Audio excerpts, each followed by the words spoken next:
जितनों ने उसमें विश्वास किया उन्होंने उद्धार पाया। जितने उसके पास विश्वास के साथ गए प्रभु ने उनके घावों को भर दिया।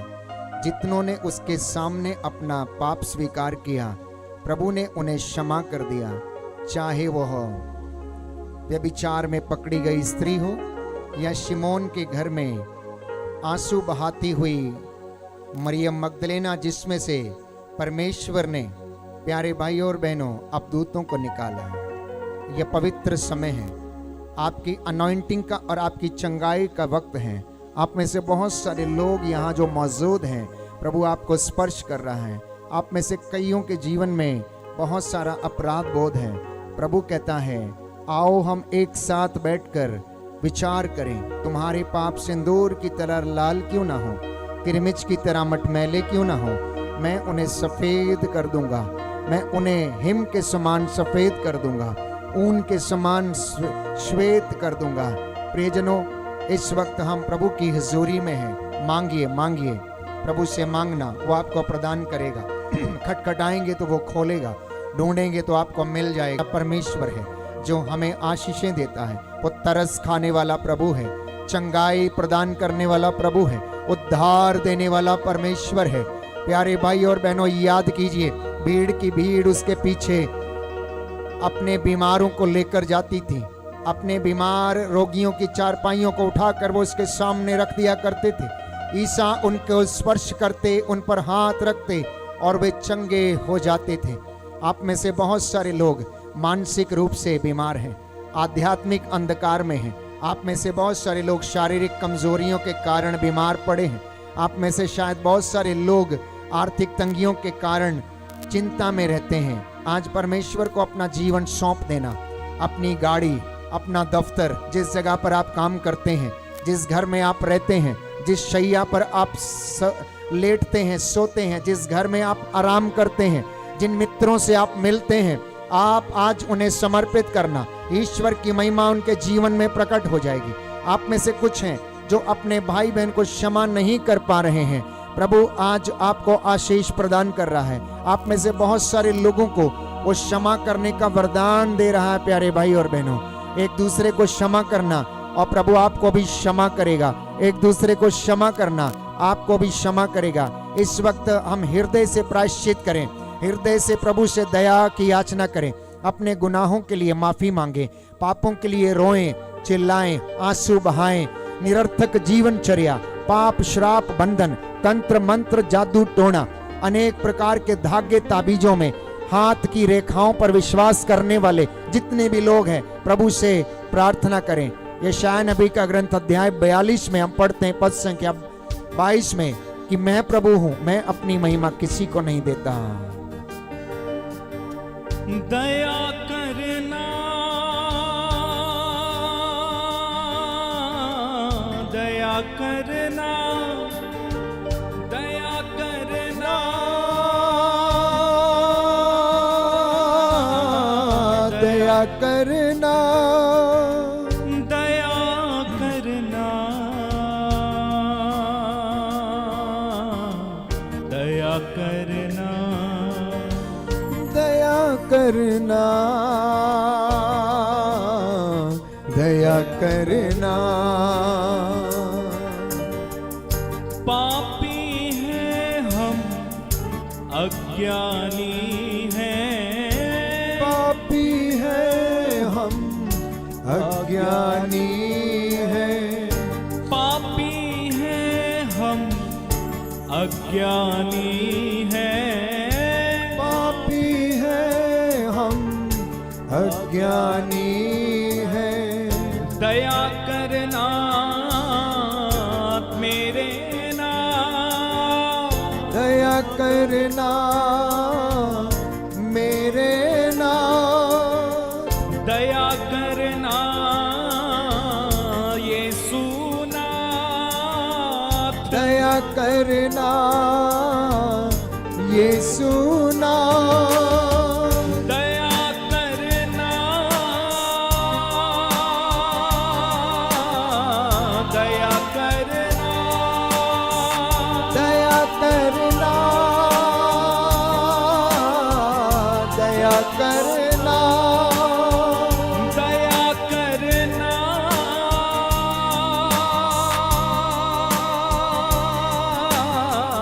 दया करना, दया करना, दया करना।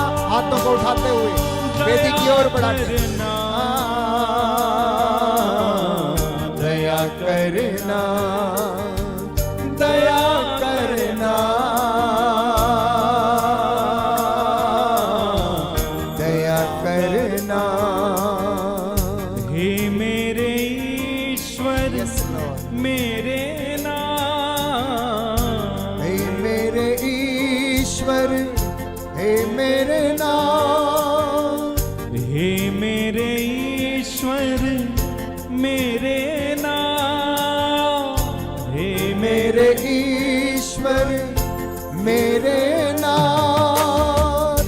दया करना, दया करना, दया करना, दया करना। दया करना। Yes, Lord. दोनों हाथों को सीने पर लगाएं। दया करना, दया करना,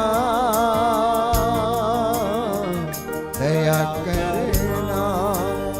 आपके दया करना, दया करना।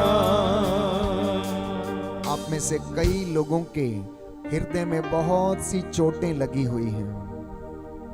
जन्म से लेकर अब तक बहुत सारे बंधन हैं। नौजवानी के दिनों में किए गए पापों के बंधन शायद अभी भी जिंदगी में आपके साथ हैं।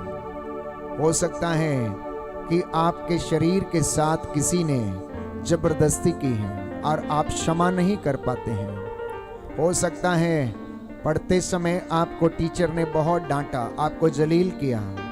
हो सकता है घर में ससुराल पक्ष में आपको बड़ी ताड़ना मिली, प्रताड़ना मिली है।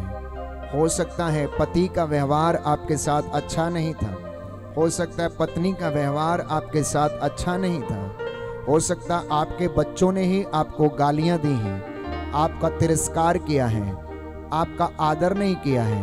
प्रियजनों, प्रभु हमें सांत्वना देने के लिए तैयार है। कहता है बेटी तू क्षमा कर, बेटा तू क्षमा कर और मैं तुझे भी क्षमा करूंगा। तू दे और मैं तुझे भी दूंगा। दबा दबा कर ऊपर उठी हुई पूरी की पूरी नाप मैं तेरी झोली में डाल दूंगा। कोई है जो अपने पढ़ाई के लिए प्रार्थना कर रहा है, प्रभु आपको ब्लेस कर रहे हैं, बशर्ते कि आप पवित्रता में जीवन बिताएं। कोई नौजवान युवक और युवती अपनी पढ़ाई में सफलता के लिए प्रार्थना कर रहे हैं, प्रभु आपको ब्लेस करता है। जैसा आप इस वक्त सोच रहे हैं, विचार कर रहे हैं, जो आप मांग रहे हैं, प्रभु आपको प्रदान कर रहा है। एक पत्नी जिसके जीवन में बड़ा कष्ट है, जिसके जीवन में बड़ा कष्ट है, प्रभु आपको सांत्वना दे रहे हैं और कहते हैं बेटी हिम्मत रख, तू अंत तक धीर बनी रहे, तू मेरे साथ रहे और मैं तुझे आशीष प्रदान करूंगा। मैं तेरे दुखों को हल्का करूंगा, मैं तेरे घावों को भर दूंगा। एक पुरुष इस वक्त यहाँ पर मौजूद है जो प्रभु को इस वक्त प्रार्थना कर रहा है कि प्रभु मुझे क्षमा कर, मेरी जवानी के पापों को याद ना कर, अनजाने में अज्ञानता के कारण मैं भटक गया था। प्रभु आपको क्षमा करता है, प्रभु आपको क्षमा करता है। द लॉर्ड इज हियर, वो आपको चंगाई प्रदान कर रहा है। कोई है प्यारे भाइयों और बहनों जो गलत रास्तों पे है, प्रभु कह रहे हैं बेटा तो उस रास्ते को छोड़ दे, उस गलत संगति से तू बाहर आ जा, वहाँ तेरा सर्वनाश हो जाएगा। मैं तुझे प्रेम करता हूँ, मैं तेरे साथ रहना चाहता हूँ, मैं तुझे छूना चाहता हूँ, तुझे चंगाई प्रदान करना चाहता हूँ। मेरे बेटे लौट कर चला है। कोई है जो अपने बिजनेस अर्थात काम के लिए प्रार्थना कर रहा है, प्रभु कहता है तू मुझे मेरा दे और मैं तुझे आशीष प्रदान करूंगा। प्रभु के साथ ईमानदारी में रहना। प्रभु कहता है मुझे खोटे तराजू से घृणा है, सही बाट मुझे पसंद है। इसलिए वो बिजनेस करने वाला व्यक्ति उन्नति पाएगा यदि आप परमेश्वर का परमेश्वर को देंगे और कैसर का कैसर को देंगे, तो वो आपके मेहनत मजदूरी को आशीष प्रदान करेगा। बोलिए आमेन। आमीन। आप में से बहुत सारे लोग विश्राम दिवस का पालन नहीं करते हैं। बहुत सारे लोग, प्रभु कहता है, विश्राम दिवस का पालन नहीं करते हैं, इसलिए मैं इनके जीवन में कार्य करने में असमर्थ हूँ। प्रभु आज आपसे चाहता है कि पवित्र मिस्सा बलिदान में बड़ी ईमानदारी और भक्ति के साथ आप उसे ग्रहण करें। आप उसे ईमानदारी के साथ पवित्रता में रहकर ग्रहण करें। प्रभु कह रहे हैं, बहुत से लोगों ने अपवित्रता में मेरा शरीर और रक्त ग्रहण किया है, इसलिए वे लोग अपनी दंडाज्ञा खा रहे हैं। जैसा कि संत पौलुस कहता है, जो व्यक्ति पाप में रहकर प्रभु का शरीर और रक्त ग्रहण करता है वो अपनी ही दंडाज्ञा खाता है, वो अपनी ही दंडाज्ञा खाता है। प्रियजनों, इस वक्त प्रभु आपको इन तमाम अपराध बोधों से आजाद कर रहा है, आजाद कर रहा है। The Lord is healing you, the Lord is blessing you right now. प्रभु आपको चंगाई प्रदान कर रहे हैं। आप में से बहुत सारे लोगों को इस गंदगी से बाहर करना चाहते हैं। आज संकल्प लेना, मेरे पीछे बोलिए हालेलुया। हे प्रभु यीशु, मैं वादा करता हूँ, मैं आपके साथ ईमानदारी के साथ जीवन व्यतीत करूंगा, हालेलुया। हे प्रभु यीशु, मैं अपने पापों से घृणा करता हूँ, तू मेरे पापों से नाराज हो जाता है। मैंने तुझे अपनी गलतियों के कारण, बुराइयों के कारण निराश किया है, दुख दिया है। हे प्रभु यीशु, मुझे क्षमा कर दीजिए। मेरे परिवार से, मेरे जीवन से जाने अनजाने में जो गलतियां हो गई हैं, हे प्रभु यीशु, उन्हें क्षमा कर दीजिए। Hallelujah, hallelujah, hallelujah, hallelujah. सुक्ति ग्रंथ अध्याय 13 पद संख्या 3, प्रभु का वचन कहता है, प्रभु की आंखें सब कुछ देखती हैं, प्रभु की आंखें सब कुछ देखती हैं। वो भले और बुरे दोनों पर अपना सूरज उगाता है। इसलिए कोई भी व्यक्ति ये ना समझे कि प्रभु मुझे नहीं देख रहा है। बाइबल कहती है प्रभु की आंखें सब कुछ देखती हैं। लिखा है प्रवक्ता ग्रंथ अध्याय 22 पद संख्या 8, प्रभु की आंखें सूरज से भी ज्यादा तेज हैं। प्रभु की आंखें सूरज से भी ज्यादा तेज हैं। प्रवक्ता ग्रंथ अध्याय 22 पद संख्या 8, प्रभु की आंखें सूरज से भी ज्यादा तेज हैं। इसलिए संत पौलुस लिखता है अफेसियों के पत्र अध्याय 4 पद संख्या 27 में कि आप शैतान को अवसर ना दें। वो दहाड़ते हुए शेर के समान विचरता फिरता किसको फाड़ खाए, लेकिन आप उसे अवसर ना दें। इस वक्त सारे बंधनों को मैं यीशु के नाम पर खारिज करता हूं, कैंसल करता हूं, डिस्कनेक्ट करता हूं आपकी जिंदगियों से। आप लोगों का सिर्फ इतना काम है कि आप पाप स्वीकार संस्कार में जाएं और प्रभु ने जो व्यवस्था की है आपके पापों को क्षमा करने की, आप उस संस्कार को बड़ी ईमानदारी के साथ योग्यता में आप ग्रहण करें और वो आपकी आशीषों को आपकी जिंदगी में उड़ेल देगा, वो बंधनों से आजाद करेगा। बोलिए आमेन, हालेलुया, हालेलुया। यीशु की स्तुति हो। हे प्रभु यीशु, मैं विश्वास करता हूँ आप मुझसे बातें कर रहे हैं, मैं आपकी आराधना करता हूँ। Hallelujah, hallelujah. प्रभु की महिमा के लिए चंगाई और छुटकारे का गीत गाएंगे और इसके बाद आराधना स्तुति में जाकर चंगाई की और छुटकारे की प्रार्थना को ग्रहण करके हम प्रभु की आशीष को ग्रहण करेंगे।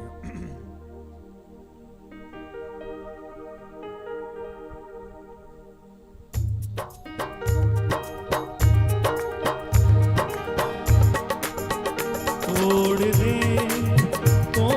दे मेरे सारे बंधन, ताली बजाकर जोर से सभी लोग, तोड़ दे मेरे सारे बंधन, तोड़ दे, तोड़ दे, तोड़ दे मेरे सारे बंधन, तोड़ दे, तोड़ दे, तोड़ दे मेरे सारे बंधन, तोड़ दे। अपने रूह के जोर से, अपने रूह के जोर से, अपने रूह के जोर